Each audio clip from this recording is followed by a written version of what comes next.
Hello everyone, welcome back on commerce hurricanes. आज जो chapter हम स्टार्ट करने वाले हैं वो बहुत ही बेसिक चैप्टर है मगर इम्पॉर्टेंट है। इसमें से बहुत से टॉपिक्स डिग्री एग्जाम्स में पूछे जाते हैं और साथ ही साथ कॉम्पिटिटिव एग्जाम्स में भी पूछे जाते हैं। मैं आपको बहुत ही सिंपल और इंटरेस्टिंग एग्जाम्पल्स के साथ ये कंप्लीट टॉपिक पढ़ाऊंगी और मेरा पूरा वादा है आपसे कि जैसे ही ये वीडियो आप कंप्लीट करेंगे आपको ये चैप्टर टिप्स पर याद हो जाएगा। तो चलिए जल्दी से स्टार्ट करते हैं हम आज का काम, कम्युनिकेशन। मगर उससे पहले जल्दी से चैनल सब्सक्राइब कर दीजिए और बेल आइकन दबा दीजिएगा वीडियो की नोटिफिकेशंस के लिए। वीडियो पसंद आए तो दोस्तों के साथ शेयर करना मत भूलिएगा, लाइक कीजिएगा और कमेंट करके बताइएगा वीडियो कैसी लगी। हम एक ही वीडियो में ये कंप्लीट चैप्टर करने वाले हैं, इसलिए वीडियो थोड़ी लेंदी हो जाएगी, लेकिन मुझे पूरी उम्मीद है कि आप अंत तक बने रहेंगे। ठीक है, ये रहा आपका टॉपिक, स्क्रीनशॉट ले लीजिए। कम्युनिकेशन क्या होता है? सिंपल सी बात अगर हम कहें कि जब हम अपने विचार, अपने थॉट्स, अपनी फीलिंग्स, अपने आइडियाज़ को किसी और के साथ शेयर करते हैं उसे हम कम्युनिकेशन कहते हैं। जैसे अभी मैं अपनी नॉलेज आपके साथ शेयर कर रही हूँ, ये भी कम्युनिकेशन ही है। ठीक है, तो कम्युनिकेशन जो है वो कहाँ से डिराइव हुआ है? ये लैटिन वर्ड कम्युनीज से डिराइव हुआ है, जिसका मतलब होता है कॉमन। यानी कि कम्युनिकेट करने के लिए हमारे पास कोई एजेंडा होना चाहिए, कोई थॉट, कोई आइडिया, कोई फैक्ट, कुछ तो होना चाहिए जो हम दूसरे के साथ शेयर कर रहे हैं। सिंपल सी बात है कि हमारा जो दिमाग है वो हमेशा कॉन्टिन्यूसली चलता रहता है, उसमें कोई ना कोई बात या कोई ना कोई चीज़ें आती रहती है। हम थॉटलेस कभी होते ही नहीं। अब जब हम यही थॉट्स किसी को बताना चाहेंगे और बदले में उससे रिप्लाई लेंगे, वही कम्युनिकेशन होगा। It is the process of passing information, मतलब यहाँ पर आप अपनी इंफॉर्मेशन पास कर रहे हैं, अपनी अंडरस्टैंडिंग दूसरे के साथ बना रहे हैं। ठीक है, तो बहुत ही सिंपल है, मीनिंग तो क्लियर हो गया होगा। अब हम बात करते हैं फीचर्स की। फीचर्स का मतलब कि कम्युनिकेशन में क्या खास बातें होती हैं। सबसे पहले तो टू और मोर पर्सन्स, यानी दो या दो से ज़्यादा लोग हों तभी कम्युनिकेशन कहलाता है। अब अगर आप अकेले बैठे और अकेले में कुछ बड़बड़ा रहे हैं तो वो कम्युनिकेशन नहीं है, क्योंकि वो आप खुद से बातें कर रहे हो, उसमें आपको कोई फीडबैक नहीं मिल रहा। ठीक है ना, आप किसी और के साथ आइडियाज शेयर नहीं कर रहे। तो कम्युनिकेशन के लिए दो या दो से ज़्यादा लोगों का होना ज़रूरी है। एक्सचेंज ऑफ आइडिया, यानी कि सपोज दो लोग बैठे हुए हैं आमने सामने, एक पर्सन अपनी बुक पढ़ रहा है। एक ट्रेन का एग्जाम्पल लेते हैं, आप ट्रेन में एक बोगी में बैठे हुए हैं, आप जिस सीट पर बैठे हैं आप बाहर नज़ारे ले रहे हैं क्योंकि आप विंडो सीट पर हैं, और आपके सामने एक पर्सन है जो अपनी कोई बुक या न्यूज़पेपर पढ़ रहा है। आप दोनों में कोई बातचीत नहीं हो रही, कोई इशारा भी नहीं हो रहा है, कुछ भी नहीं, नथिंग। तो क्या वो कम्युनिकेशन है? नहीं। कम्युनिकेशन तब होगा जब आप दोनों आपस में बात करेंगे, या इशारा भी कर सकते हैं। जैसे आपने पूछा, सर आप चाय लेना पसंद करेंगे, सामने वाले ने बोल दिया, तो वो भी तो कम्युनिकेशन है। ठीक है ना, तो यहाँ पर आइडियाज का एक्सचेंज होना जरूरी है। म्यूचुअल अंडरस्टैंडिंग, यानी आप दूसरे को जो समझाना चाह रहे हो वो बात उसे समझ आनी चाहिए, और जो वे में आप समझा रहे हो उस वे में भी समझ आनी चाहिए। ऐसा ना हो कि आप कह रहे हो हाय और सामने वाला समझ रहा है bye.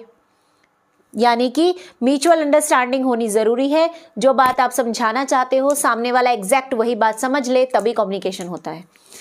Direct and indirect communication, यानी कम्युनिकेशन डायरेक्ट भी हो सकता है, जैसे कि आप दो लोग आपस में सामने सामने बैठकर बातें कर रहे हैं, तो वो डायरेक्ट कम्युनिकेशन है।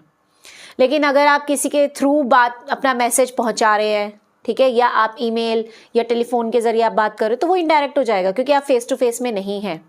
ठीक है, नेक्स्ट आता है कॉन्टिन्यूस प्रोसेस, यानी कम्युनिकेशन लगातार चलने वाला प्रोसेस है, क्योंकि हमारा ब्रेन थॉटलेस नहीं होता, हमेशा कोई ना कोई विचार इसमें पनपता रहता है, तो कम्युनिकेशन भी चलता रहता है।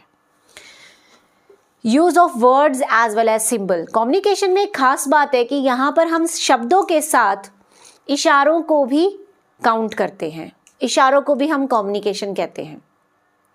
जैसे कई बार होता है ना कि आप कोई क्लास ले रहे हैं, ठीक है, टीचर पढ़ा रहा है, आपका लेक्चर बहुत लेंदी हो गया, आप बहुत बोर हो रहे हो, ठीक है, कि बहुत बोरिंग क्लास है, आप जानना चाहते हो कि कितना टाइम रह गया है, तो आप अपने फ्रेंड को इशारा करेंगे और पूछेंगे ऐसे, बोला आपने कुछ नहीं, आपने सिर्फ पूछा, ठीक है, कि कितना टाइम रह गया, सामने वाले ने इशारा किया 5 मिनट।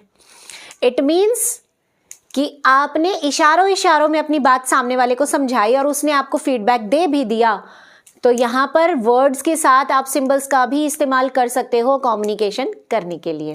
ठीक है, ये जो मैंने आपको एग्जाम्पल दिया ये बहुत होता है ना। इवन हम भी जब स्टूडेंट थे हम भी ऐसे करते थे, कितना टाइम रह गया, ठीक है ना, या नेक्स्ट पीरियड किसका है, इस तरह से। चलिए, ये तो हुई इसकी फीचर्स की बात। अब हम बात करते हैं कि एलिमेंट्स क्या हैं कम्युनिकेशन में, या इसे हम प्रोसेस भी कह सकते हैं। ठीक है, दोनों ही बातें एक हैं। अगर तो एलिमेंट्स के नाम से आएगा तो आप सिर्फ ये sender, encoding, media, receiver, decoding, feedback, इनके मीनिंग्स लिखेंगे। और अगर आपसे प्रोसेस पूछा जाए तो आप डायग्राम बनाकर इनके मीनिंग्स लिखेंगे। ठीक है, तो सबसे पहले बात आती है सेंडर। सेंडर कौन होता है? जो मैसेज भेज रहा है। सबसे पहले एक इंसान होना भी तो चाहिए जो कम्युनिकेशन करना चाहता है, तो जो इंसान मैसेज को भेजने वाला है वो सेंडर होता है। फिर एनकोडिंग। एनकोडिंग का मतलब कि जो बात आप कहना चाहते हो, उस जो मैसेज आपके दिमाग में है उसको वर्ड्स में या सिंबल्स में कन्वर्ट करना। जब तक आप किसी को बताओगे नहीं, सामने वाले को कैसे पता चलेगा कि आपके दिमाग में क्या चल रहा है? तो जब आप अपने मैसेज को शब्दों में, पिक्चर में चेंज कर लेते हो ताकि आप सामने वाले को उसे भेज सको, वो होता है एनकोडिंग। बहुत इंटरेस्टिंग एक एग्जांपल दूंगी मैं आपको कि एनकोडिंग, डिकोडिंग क्या होता है। अब कुछ बुक्स में ना मैसेज भी एज एन एलिमेंट लिखा हुआ है, तो आप चाहें तो सेंडर के साथ मैसेज भी यूज कर सकते हैं। पहले सेंडर, फिर मैसेज, फिर एनकोडिंग। ठीक है, मैसेज क्या है? वो थॉट या वो आइडिया, वो फैक्ट जो आपके माइंड में है। एनकोडिंग यानी जो आपके माइंड में है आपने उसको वो एक मैसेज में कन्वर्ट कर दिया। मीडिया या चैनल यानी जिसके जरिए आप अपना मैसेज सामने वाले को पहुंचाना चाहते हो उसे हम कहेंगे मीडिया। जैसे कि अभी मैं अपना जो इंफॉर्मेशन आपके साथ शेयर कैसे कर रही हूँ, यूट्यूब के थ्रू, इंटरनेट से। ठीक है, अगर आप फोन से बात कर रहे हो तो फोन आपका मीडिया बन जाएगा। अगर आपने टीवी पर ऐड दिया है तो टीवी आपका मीडियम बन जाएगा। ईमेल भेजा है तो ईमेल आपका मीडिया बन जाएगा। ठीक है, रिसीवर। अब जो मैसेज आपने भेजा, सामने वाला जब उसे रिसीव करेगा, जिसको आपने मैसेज भेजा, जो रिसीव कर रहा है वो इंसान होगा रिसीवर। इसके बाद आता है डिकोडिंग। जो मैसेज आपने भेजा, जिन वर्ड्स में, लैंग्वेज में या सिंबल्स में, वो उसको समझने की कोशिश करेगा कि सामने वाले ने क्या मैसेज मुझे दिया। जैसे मैं अभी जो बोल रही हूँ ना, मेरे माइंड में आ रहा है कि मुझे ये सेंटेंस बोलना है, तो जब मेरे माइंड में आ रहा है ना, वो एनकोडिंग है, सॉरी वो मैसेज है कि मेरे माइंड में एक मैसेज आया, मैं आपके साथ शेयर करने वाली हूँ, मैं सेंडर हो गई। जो मैसेज मैं आपको बता रही हूँ वो बोल कर बता रही हूँ, तो मुझे क्या वर्ड्स चूज करने हैं, वो हो गया एनकोडिंग। मैं आपको यूट्यूब के थ्रू पढ़ा रही हूँ तो ये हो गया मेरा मीडिया। आप लोग मेरे रिसीवर हैं क्योंकि ये मैसेज आप तक जा रहा है। फिर जो मैं बोल रही हूँ आप उसे समझ पा रहे हो, यानी आप उस मैसेज को डिकोड कर पा रहे हो। अब अगर मैं यहाँ खड़े होकर मराठी बोलने लगूँ तो जिनको मराठी आती है सिर्फ वही मेरी भाषा को समझ पाएंगे ना, बाकी तो कोई मेरा मैसेज समझ नहीं पाएगा। तेलुगु बोलने लगूंगी तो तेलुगु समझने वाले लोग ही समझ पाएंगे। तो मीन्स डिकोड करना, मैसेज को समझना कि सामने वाला क्या कह रहा है।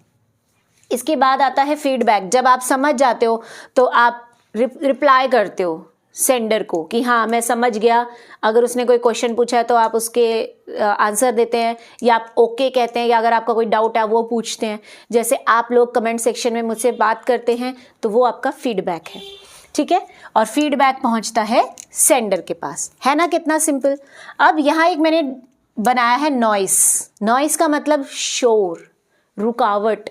वैसे तो नॉइस का मतलब शोर होता है, मगर यहाँ नॉइस का मतलब है रुकावट, वो हर्डल जो आपका मैसेज रिसीवर तक पहुंचने नहीं दे रहा। ठीक है, नॉइस किसी भी लेवल पर हो सकती है। सेंडर अगर भेजते समय उसका माइंड सेट ठीक नहीं है या वो गुस्से में, तो वो मैसेज खराब हो जाएगा। एनकोडिंग, जिस जरिए वो मैसेज भेज रहा है, अगर वहाँ वर्ड्स का गलत यूज़ कर लिया तो भी नॉइस है, क्योंकि सामने वाला समझ नहीं पाएगा। आपने जिस मीडिया का इस्तेमाल किया है, जैसे कि टेलीफोन से आप बात करें, आवाज़ आपकी कट रही है तो आपका मैसेज नहीं पहुँचेगा, वो भी एक नॉइस है। रिसीवर, जिसको आप मैसेज भेज रहे हो उसे लैंग्वेज ही नहीं समझ आ रही है आपकी, तो वो भी तो एक नॉइस है, रुकावट है कम्युनिकेशन में। डिकोडिंग, जो मैसेज आप भेजना चाह रहे हो उसको समझ ही नहीं आया, वो उसे डिकोड नहीं कर पाया, वो भी एक नॉइस है। ठीक है, जिस जरिए आप भेज रहे हो फीडबैक वहाँ पर भी दिक्कत हो सकती है। तो नॉइस जो है वो किसी भी स्टेज पर हो सकता है। क्लियर हो गया यहाँ तक? कॉम्पिटिटिव एग्जाम्स में भी आपने डिकोडिंग एनकोडिंग सुना होगा, देखा होगा, जिसको मैं, और ये ज़्यादातर सीक्रेट मैसेजेस के लिए भी यूज़ किया जाता है। जैसे मैं आपको एक वर्ड देती हूँ रोज़, अगर मुझे किसी को रोज़ वर्ड भिजवाना है लेकिन वो सीक्रेटली भिजवाना है तो मैं रोज़ ना लिखकर इसको एनकोड करूँगी किसी और तरीके से। जैसे कि आर के बाद क्या आता है? एस, ओ के बाद पी, एस के बाद टी, ई के बाद एफ। तो मैं अपना मैसेज जो है वो ये लिखकर भेजूंगी, SPTF। मैंने अपने मैसेज को एनकोड कर दिया। जब रिसीवर के पास ये पहुंचेगा तो उसको सीधा सीधा पता है कि SPTF का कोई मतलब नहीं होता। अब वो इसको डिकोड करेगा, यानी इस कोड का सही मतलब समझने की कोशिश करेगा। जैसे आपने फिल्मों में भी देखा होगा, है ना, आर्मी के सीक्रेट मैसेजेस जाते हैं, फिर उनको डिकोड किया जाता है। तो वो इसको डिकोड करेगा और वो समझ जाएगा कि यहाँ रोज़ कहा गया है। ठीक है जी, तो सब क्लियर हो गया आपको। अब नेक्स्ट टॉपिक आता है हमारा लेवल्स ऑफ कम्युनिकेशन, यानी कम्युनिकेशन कैसे धीरे धीरे स्टेजेस के थ्रू बढ़ता है। तो फर्स्ट लेवल है हमारा कन्वेंशनल लेवल, यानी कि यहाँ पर हम बहुत फॉर्मल तरीके से किसी से बात करते हैं। जैसे कि जब हम फर्स्ट टाइम किसी से मिलते हैं ना तो हम गुड मॉर्निंग कहते हैं, आप कहाँ से हो, आपका नेम क्या है, हम इस तरह की फॉर्मल बातें करते हैं। तो वो हो गया कन्वेंशनल लेवल। सेकंड आता है एक्सप्लोरेटरी लेवल, यानी कि अब आप सामने वाले को थोड़ा सा जानना शुरू कर देते हो, थोड़ी सी बातचीत बढ़नी शुरू हो जाती है।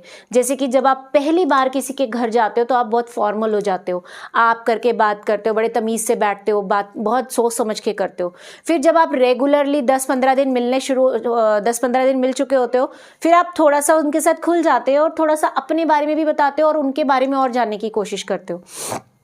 फिर आता है पार्टिसिपेटिव लेवल, यानी कि अब आपकी बॉन्डिंग और अच्छी हो गई है और अब आप अपनी personal feelings, thoughts, ideas share करने लग गए हो। ठीक है, इन दोनों लेवल पर आप पर्सनल कुछ नहीं हो रहे थे, आप सिर्फ फॉर्मेलिटी से बातें कर रहे थे, मगर यहाँ आप पर्सनल चीज़ें शेयर करने लगोगे, जैसे हम करते हैं आमतौर पे जब हमारी दोस्ती हो जाए 4-5 महीने पुरानी। फिर कन्फ्रंटेशनल लेवल, यानी ये लेवल वो है जहाँ पर आप बिल्कुल कंफर्टेबल हो जाते हो अपने सामने वाले के साथ और आप उसके साथ हर बात शेयर करते हो। वो आपका बेस्ट फ्रेंड की तरह बन जाता है, आपका कलीग अच्छा बन जाता है, आपके पड़ोसी अच्छे बन जाते हैं। ठीक है, मतलब आप उनके साथ हर चीज़ शेयर करते हैं, खाना वगैरह भी, अपने फैमिली में भी आना जाना शुरू हो जाता है।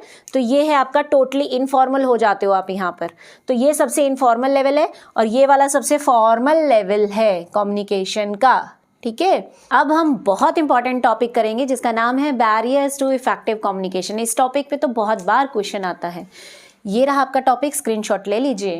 बैरियर्स का मतलब होता है रुकावट, यानी कौन सी ऐसी दिक्कतें हैं जिनकी वजह से हमारा कम्युनिकेशन प्रॉपर नहीं हो पाता। सेंडर और रिसीवर दोनों के ही पार्ट पर ये बैरियर्स हो सकते हैं। तो हमने इन बैरियर्स को बेसिकली 4 कैटेगरीज में डिवाइड किया है, जिसमें फर्स्ट कैटेगरी है आपकी सिमेंटिक बैरियर। सिमेंटिक का मतलब होता है लैंग्वेज। ये वो बैरियर्स हैं जो लैंग्वेज से रिलेटेड होती हैं, यानी जिस लैंग्वेज के ज़रिए आप अपना मैसेज भेज रहे हो उसमें बैरियर है। ठीक है, अब ये कौन कौन से होते हैं ये हम पढ़ेंगे। फिर नेक्स्ट आएगा साइकोलॉजिकल और उसमें हम पढ़ेंगे और आगे इसी तरीके से। तो फर्स्ट है सिमेंटिक बैरियर, यानी बैडली एक्सप्रेस्ड मैसेज। मतलब आप जो मैसेज भेज रहे हो, आपने उसको मैसेज को बनाते समय गलत वर्ड्स का यूज़ किया है, गलत वोकैबुलरी है। ठीक है, जिसकी वजह से सामने वाला आपके मैसेज को क्लियरली अंडरस्टैंड नहीं कर पा रहा। हो सकता है कि आपने कुछ इंपॉर्टेंट वर्ड्स बीच में से गायब कर दिए, मीन्स लिखते समय आप भूल गए उनको लिखना, जिस वजह से सामने वाला आपका मैसेज कंप्लीट समझ नहीं पाया। ठीक है, नेक्स्ट आता है सिंबल्स और वर्ड्स विद डिफरेंट मीनिंग्स। बहुत से ऐसे वर्ड्स होते हैं जिनकी स्पेलिंग सेम होती है बट उनके मीनिंग डिफरेंट होते हैं। तो अगर आपने अपने मैसेज में इस तरह के वर्ड्स का यूज़ किया है तो सामने वाला आपके मैसेज को क्लियरली नहीं समझ पाएगा। जैसे कि एग्जांपल लेते हैं वैल्यू वर्ड की। वैल्यू का मतलब होता है किसी चीज़ की कीमत, पैसे वाली कीमत, और एक वैल्यू होता है कि हम किसी चीज़ की मॉरल वैल्यू जिसे हम कहते हैं, किसी चीज़ की क्या अहमियत है। वैल्यू मीन्स अहमियत, जैसे कि what is the value of me in your life. ठीक है, तो यहाँ पर अहमियत की बात हो रही है। लेकिन अगर मैं बोलूँ what is the value of your mobile phone, it means कीमत की बात हो रही है। तो आपने अगर कोई ऐसा वर्ड यूज़ किया जिसके बहुत सारे मीनिंग्स निकलते हैं, तो सामने वाले को समझ ही नहीं आएगा कि आपने वो वर्ड किस मीनिंग में यूज़ किया है और मैसेज का मतलब क्या है। नेक्स्ट आता है फॉल्टी ट्रांसलेशन, यानी कि आपने जो मैसेज भेजा, सपोज वो इंग्लिश में है और सामने वाले को इंग्लिश लैंग्वेज नहीं आती, ठीक है, सॉरी, सामने वाले को उससे समझने के लिए इंग्लिश से हिंदी में ट्रांसलेट करना पड़ेगा। अगर उसको इंग्लिश प्रॉपर नहीं आती, ट्रांसलेशन उसका गलत हो गया, तो वो मैसेज को सही तरीके से नहीं समझ पाएगा। नेक्स्ट आता है अनक्लैरिफाइड अजम्पशन, यानी कई बार हम क्या करते हैं, मैसेज को प्रॉपरली एक्सप्लेन नहीं करते। हम ये मान लेते हैं कि सामने वाले को बेसिक चीज़ तो पता ही होगी, ये उसे बताने की क्या ज़रूरत है। ऐसी कंडीशन में आप वो बातें नहीं बताते हो तो सामने वाला आपका मैसेज नहीं समझ पाता। इसको एक सिंपल एग्जांपल से लेते हैं, जैसे कि सपोज करते हैं आपको 3rd क्लास में या 2nd क्लास में मल्टीप्लाई करना सिखाया जा रहा है, ठीक है। मल्टीप्लिकेशन करवाते समय टीचर डायरेक्ट आपको मल्टीप्लाई करना सिखा रहा है, क्योंकि वो ये अज्यूम कर रहा है कि आपको टेबल्स आते हैं, क्योंकि 1st क्लास में या केजी में आपको 2 का टेबल, 3, 4, 5 का टेबल आपको करवाया हुआ है, तो वो अब आपको टेबल नहीं करा रहा, वो डायरेक्ट मल्टीप्लाई सिखा रहा है। अब अगर आपको टेबल्स नहीं आते तो आप मल्टीप्लाई नहीं कर पाएंगे ना, यानी कि अगर आपका अजम्पशन जो आपने ले रखा है वो क्लैरिफाई नहीं है तो भी सामने वाले को मैसेज समझ नहीं आएगा। नेक्स्ट आता है टेक्निकल जार्गन, यानी बहुत से ऐसे वर्ड्स होते हैं जो एक पर्टिकुलर फील्ड में यूज़ किए जाते हैं, वो आम भाषा में यूज़ नहीं होते। तो अगर आप उस पर्टिकुलर फील्ड से बिलोंग नहीं करते तो आप सामने वाले की बात को नहीं समझ पाएंगे। इसको भी एक एग्जाम्पल से समझते हैं। अगर मैं बात करूँ ड्राइंग की, कि ड्राइंग क्या होता है, तो आप सभी के मन में ड्राइंग का मतलब क्या आता है। अगर आप कॉमर्स बैकग्राउंड के नहीं हैं तो ऑब्वियसली आप सोचेंगे ड्राइंग का मतलब ड्राइंग, कला, चित्रकारी करना, है ना। लेकिन अगर आप कॉमर्स बैकग्राउंड से है तो आपको पता होगा ड्राइंग का मतलब क्या होता है। मतलब बैंक से पैसा निकालना, अगर आपके अकाउंट में पैसा नहीं है फिर भी आप पैसा विड्रॉल करा रहे हो तो वो होता है ड्राइंग, या ड्राइंग्स कहते हैं हम, है ना। तो अगर आप ऐसे वर्ड्स यूज कर रहे हो जो सामने वाले की फील्ड में यूज नहीं होता तो उसको आपका मैसेज समझ नहीं आएगा। अब अगर आप साइंस के बच्चे को बोलोगे ना ड्राइंग्स के बारे में बताओ या ड्राइंग बताओ, तो वो आपकी बात नहीं समझ पाएगा, वो अपनी नॉर्मल कला वाली ड्राइंग बताएगा। नेक्स्ट आता है body language and gesture decoding. कई बार हमारी बॉडी लैंग्वेज और हमारे जो जेस्चर होते हैं ना, इशारे होते हैं, वो सही नहीं होते, जिसकी वजह से सामने वाला कंफ्यूज हो जाता है कि हम कहना क्या चाहते हैं। वो एक लाइन सुनिए ना आमिर खान वाली मूवी 3 इडियट्स में, वो बोलता है अरे कहना क्या चाहते हो, तो बिल्कुल वैसे ही आपको समझ नहीं आता कि सामने वाला कहना क्या चाहता है। एग्जाम्पल, एक एम्प्लॉय का काम बहुत अच्छा है, ठीक है, तो मैनेजर उसकी तारीफ कर रहा है, 10 एम्प्लॉयज़ के सामने खड़ा होकर उसकी तारीफ कर रहा है, लेकिन वो बाकी एम्प्लॉयज़ से बहुत नाराज़ है, वो उनको डांट रहा है। अब वो उनको डांट रहा था इसलिए उसके चेहरे पे बहुत गुस्सा था, और इसी बीच अचानक से उसने कह दिया कि मिस्टर ए ने भी तो अच्छा काम किया है, मिस्टर ए से सीखो। तो मिस्टर ए को समझ ही नहीं आएगा कि ये गुस्से में बोल रहा है तो मेरी तारीफ कर रहा है कि मेरी बेइज्जती कर रहा है ना। तो वो मैसेज क्लियर ही नहीं होगा, क्योंकि इसकी बॉडी लैंग्वेज जो वो बोल रहा है उसके साथ मैच नहीं कर रही, ठीक है ना। तो ये है आपके सिमेंटिक बैरियर्स। नेक्स्ट आता है सेकंड पॉइंट, जिसे हम बोलते हैं साइकोलॉजिकल या इमोशनल बैरियर, यानी कि अगर आपका सेंडर या रिसीवर इमोशनली ठीक नहीं है या साइकोलॉजिकली ठीक नहीं है, तब भी वो आपका मैसेज नहीं समझ पाएगा। First, pre mature evaluation. कई बार हमने ऐसे लोग देखे हैं जो पूरी बात सुनते नहीं, बीच में काट देते हैं और बोलते हैं हाँ हाँ बस ठीक है मैं समझ गया, आगे तू क्या बोलना चाहता है मेरे को पता है, बस रहने दे। तो अगर आप ऐसे बंदे के साथ बात कर रहे हो तो वो प्री मैच्योर इवैल्यूएशन में आएगा, क्योंकि हो सकता है जो उसे समझ आया आप वो कहना ही नहीं चाहते थे, और जो आप कहना चाहते थे वो उसे समझ ही नहीं आया क्योंकि उसने आपकी पूरी बात सुनी ही नहीं, ठीक है। नेक्स्ट आता है लैक ऑफ अटेंशन, यानी अगर आप मैसेज भेज रहे हो और आप पूरे अटेंटिव नहीं हो तब आप गलत मैसेज भेजेंगे, या आपने तो मैसेज सही भेजा है लेकिन सामने वाले का अटेंशन नहीं है, वो आपकी बात को ध्यान से सुन ही नहीं रहा, तो वो आधा मैसेज सुनेगा आधा खराब हो जाएगा, ठीक है। तो इफेक्टिव कम्युनिकेशन नहीं होगा। Loss by transmission and poor retention. कई बार क्या होता है कि हम ट्रांसमिट कर रहे हैं ना जो मैसेज, जिस मीडिया के जरिए, उस मीडिया में ही कोई नॉइस क्रिएट हो गया और हमारा मैसेज डिस्टॉर्ट हो गया, यानी टूट गया, सही तरीके से नहीं पहुंचा। जैसे फ़ोन पे बात करें तो आवाज़ कट कट के जा रही है, ठीक है ना। एंड पुअर रिटेंशन का मतलब क्या होता है कि सामने वाले ने आपका मैसेज सुना, समझा भी, लेकिन उसकी याददाश्त बहुत कमज़ोर है, वो कुछ मैसेज को भूल गया, कुछ याद है कुछ उसको भूल गया, तो उसे कहते हैं पुअर रिटेंशन। तो वो जो भूल गया फिर वो काम करेगा ही नहीं, है ना, तो मैसेज तो ख़राब हो ही गया। नेक्स्ट आता है डिस्ट्रस्ट, यानी कई बार जो दो लोग आपस में कम्युनिकेशन कर रहे हैं उनको एक दूसरे पे भरोसा नहीं होता। ऐसी कंडीशन में अगर मैनेजर कुछ कह रहा है तो एम्प्लॉय उस पर विश्वास नहीं करेगा, और अगर एम्प्लॉय कुछ कह रहा है तो मैनेजर विश्वास नहीं करेगा, और वो मैसेज जो था वो कम्युनिकेशन खराब हो जाएगा। स्क्रीनशॉट तो आपने ले ही लिया होगा, वेरी स्मार्ट, है ना। अब हम बात करते हैं थर्ड टाइप ऑफ बैरियर की, जिसका नाम है ऑर्गेनाइजेशनल बैरियर। यानी ये वो बैरियर्स होते हैं, रुकावटें होती हैं जो ऑर्गेनाइजेशन की वजह से आती हैं। ऑर्गेनाइजेशन का स्ट्रक्चर या रूल्स कुछ इस तरीके के होते हैं कि लोग प्रॉपर कम्युनिकेट नहीं कर पाते। फर्स्ट है रूल्स एंड रेगुलेशन।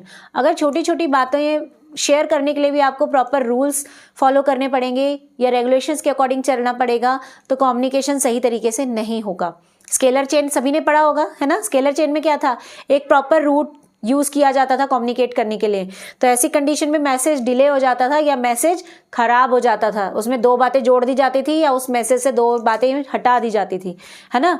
तो गैंग प्लैंक फिर लेकर आए थे हम, ठीक है। तो वही चीज़ है यहाँ पर भी कि रूल्स एंड रेगुलेशन हद से ज़्यादा होंगे तो कम्युनिकेशन सही से नहीं चलेगा। नेक्स्ट आता है स्टेटस। कई बार हमारा स्टेटस इतना हाई होता है कि हम अपने से लो पर्सन की बात सुनना ही नहीं चाहते। हमें ये एक सिंपल से बात करते हैं, एक मजदूर है, अगर वो आकर डायरेक्टर को सिखाने लगे या सीईओ को आइडियाज़ देने लगे तो क्या उसे पसंद आएगा? बिल्कुल भी नहीं आएगा। वो ये कहेगा कि तुम मुझे सिखाओगे कि कंपनी कैसे चलानी है, या वो मैनेजर से बात करेगा तो मैनेजर भी उसकी बात नहीं सुनेगा, क्योंकि वहाँ स्टेटस आ गया ना, ठीक है। नेक्स्ट आता है कॉम्प्लेक्सिटी इन ऑर्गेनाइजेशनल स्ट्रक्चर।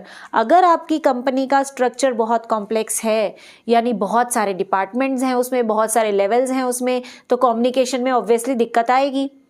अगर आपको बात करनी है तो पहले अगर मिस्टर ए से बात करनी है, उसका जो डिपार्टमेंट है वो इस दिशा में है, मिस्टर बी से बात करनी है तो वो बात करने उधर जा रहा है, मिस्टर सी से बात करनी है तो बात करने के लिए 4 मंजिला चढ़ के जाना है। तो भाई इतना ज़्यादा कॉम्प्लेक्स बना दोगे तो लोग बात करना ही छोड़ देंगे, ठीक है ना। नेक्स्ट आता है ऑर्गेनाइजेशनल फैसिलिटीज़। अगर कंपनी में प्रॉपर कम्युनिकेशन की फैसिलिटीज़ नहीं है तब भी मैसेज ख़राब होगा। यानी आपके पास जो फ़ोन लैंडलाइन है वो इतने या तो डेड पड़े हैं, या अगर बात करते हो तो कनेक्शन इतना पुअर है कि ढंग से बात हो ही नहीं पाती, या आपके पास प्रॉपर इंटरनेट फैसिलिटी ना होने के कारण मेल भी नहीं भेजी जाती, या व्हाट्सएप वगैरह भी नहीं चल पाता है क्योंकि आपके यहाँ इंटरनेट की फैसिलिटीज़ ही नहीं है। तो यानी कम्युनिकेशन करने के लिए जो चीज़ें चाहिए अगर वो आपके पास सही से नहीं है तो भी कम्युनिकेशन ख़राब होता है। नेक्स्ट है पर्सनल बैरियर्स। पर्सनल मतलब पर्सन से रिलेटेड, एक इंसान के नेचर के ऊपर डिपेंड करता है ये। फिर वो नेचर भेजने वाले का भी हो सकता है या मैसेज रिसीव करने वाले का भी। जैसे कि first, lack of confidence of superior on his subordinate. यानी कि सुपीरियर जो है, यानी जो हेड है, बॉस है, उसका अपने सबॉर्डिनेट्स पर, अपने जूनियर्स पर कॉन्फिडेंस ही नहीं है। उसे ये लगता है कि मेरे जूनियर इतने काबिल नहीं कि वो मुझे सही से किसी डिसीजन मेकिंग में मदद कर सकें। ऐसी कंडीशन में वो अपने जूनियर से ना तो सलाह लेता है ना उनके साथ कोई डिस्कशन करता है। तो ऐसी कंडीशन में कम्युनिकेशन हो ही नहीं पाता। नेक्स्ट आता है अनविलिंगनेस टू कम्युनिकेट, यानी सामने वाला आपसे कम्युनिकेशन करना ही नहीं चाहता। ऐसा क्लास में बहुत बार होता है, टीचर पढ़ा रहा है पूरा जोर शोर से आपको एग्जाम्पल्स दे दे के, और लास्ट में जब टीचर क्वेश्चन पूछने लगता है बच्चे आंसर ही नहीं करना चाहते, ठीक है, वो आंसर ही नहीं देते, ना वो हैंड रेज करते हैं, चुपचाप बैठे रहते हैं। तो वो क्या है कि वो कम्युनिकेट करना नहीं चाहते। ऐसा नहीं है कि उनको आंसर नहीं आता, मगर वो आंसर बताना ही नहीं चाहते। वो सोचते हैं कौन उठ के खड़ा होगा, गलत हो गया तो बेइज्जती हो जाएगी, या अगर अच्छा आंसर दे दिया, बहुत सारे सही सही आंसर दे दिए तो फ्रेंड्स बाद में मजाक उड़ाएंगे कि तू तो कहता था मैं पढ़ता नहीं हूँ, तेरे को तो सारे आंसर्स आते हैं। तो रीज़न चाहे कुछ भी हो, आप कम्युनिकेट नहीं करना चाहते। नेक्स्ट आता है लैक ऑफ प्रॉपर इंसेंटिव। अगर आप एम्प्लॉयज़ से डिस्कशन कर रहे हो, प्रॉब्लम के सजेशंस उनसे मांग रहे हो और उसके बेसिस पर आप पॉलिसीज़ बना रहे हो और अच्छा प्रॉफिट भी कमा रहे हो, लेकिन बदले में आप एम्प्लॉय को ना तो कोई क्रेडिट दे रहे हो, ना क्रेडिट मतलब समझ रहे हो, उसको तारीफ नहीं कर रहे हो उसकी, ना आप उसको कोई बोनस कमीशन दे रहे हो। तो ऐसी कंडीशन में एम्प्लॉय को लगता है कि भाड़ में जाएं, हम क्यों अपना सजेशन दें, हमसे आइडियाज़ लेकर काम खुद कर लेते हैं, सारा प्रॉफिट खुद रख लेते हैं, हमें तो कुछ मिलता ही नहीं है, हम क्यों इतना एफर्ट लगाएं। तो ऐसी कंडीशन में आपका जो एम्प्लॉय है वो आपके साथ कम्युनिकेट नहीं करेगा। नेक्स्ट आता है fear of challenge of authority. कई बार ऐसा होता है कि एम्प्लॉयज़ आपके साथ कोऑपरेट करना चाहते हैं, आपको आइडियाज़ सजेशंस देना चाहते हैं, लेकिन उनका बॉस उनके आइडियाज़ लेना ही नहीं चाहता। क्यों? क्योंकि उसको खतरा है कि अगर मेरे एम्प्लॉय ने कोई अच्छा आइडिया दे दिया तो मेरे जो हेड है, मेरा जो मालिक है, वो ये सोचेगा कि मैं किसी काबिल ही नहीं हूँ। ठीक है, अगर मैं नालायक हूँ, मेरे से अच्छे तो मेरे जूनियर्स हैं, वो अच्छे आइडियाज़ दे रहे हैं, तो ऐसी कंडीशन में वो अपने जूनियर को चांस ही नहीं देता कोई आइडिया देने का। ठीक है, क्योंकि उसको फियर होता है कि उसकी अथॉरिटी कहीं उससे छिन ना जाए। तो ये कुछ बैरियर्स थे जिनके बेसिस पर ये कुछ बैरियर्स थे जिनकी वजह से कम्युनिकेशन खराब होता है। अब हम पढ़ेंगे कि क्या सजेशंस हैं जिनसे कि आप कम्युनिकेशन को इम्प्रूव कर सकते हो, इन बैरियर्स को कम कर सकते हो। आप इसका स्क्रीनशॉट ले लीजिए। अब हम बात करते हैं कि कैसे हम जो कम्युनिकेशन है उसको अच्छा कर सकते हैं। First is clarify the ideas before communication, यानी जो भी आप कम्युनिकेट करना चाहते हो उससे पहले आइडिया को क्लियर समझ लो, मतलब खुद ही समझ लो पहले कि जो मैं बात सामने वाले को बताना चाह रहा हूँ वो एक्चुअली में है क्या। ठीक है, सामने वाले के क्या डाउट्स हो सकते हैं, उस डाउट से रिलेटेड सोल्यूशंस आप पहले ही अपने पास तैयार रखें। ठीक है जी। नेक्स्ट आता है बी अवेयर ऑफ लैंग्वेज या कंटेंट ऑफ मैसेज, यानी कि आप बिल्कुल सोच समझ के सावधानी से मैसेज बनाइए। जो मैसेज आप बना रहे हैं उसमें लैंग्वेज सही होनी चाहिए, उसका कंटेंट सही होना चाहिए, पूरा मैसेज डिलीवर करना है।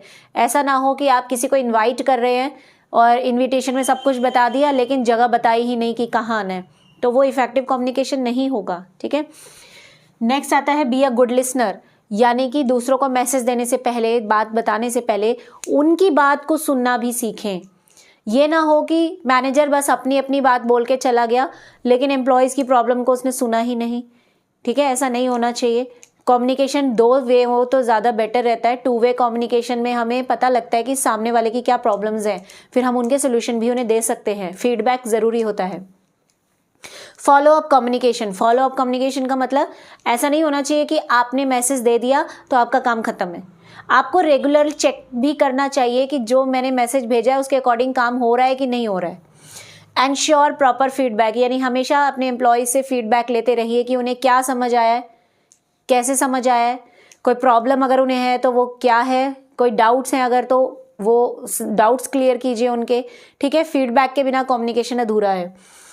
Consult others before communicating, communication करने से पहले दूसरे लोगों से कंसल्ट करिए कि भाई मैं इस प्रोजेक्ट पर काम करने जा रहा हूँ या मैं इस पॉलिसी के बारे में एम्प्लॉयज़ को समझाने जा रहा हूँ, मैं ये बातें बताने वाला हूँ, तो मुझे बताइए कि ये मैसेज इतना ही सही है या इसमें कुछ और ऐड भी करना चाहिए, या अगर मैं कुछ गलत बता रहा हूँ तो मुझे बताओ, मुझे करेक्ट करो। ठीक है, दूसरों से कंसल्ट करिए, अपना मैसेज सही तरीके से बनाइए, उसके बाद दूसरों के साथ शेयर कीजिए। Convey things to help the listeners, आप हर इंपॉर्टेंट बात अपने लिसनर को बताओ, जो आपकी बात को सुन रहा है उसे हर इंपॉर्टेंट बात बताओ ताकि वो फ्यूचर में सही तरीके से काम करे। आधी अधूरी जानकारी बताओगे तो उससे काम नहीं चलेगा। ठीक है, तो आज के लिए इतना ही। अगर आपका कोई डाउट रह गया है तो कमेंट सेक्शन में ज़रूर पूछिएगा, मैं आपको रिप्लाई करूँगी। अच्छे से पढ़िए। Bye bye, have a good day.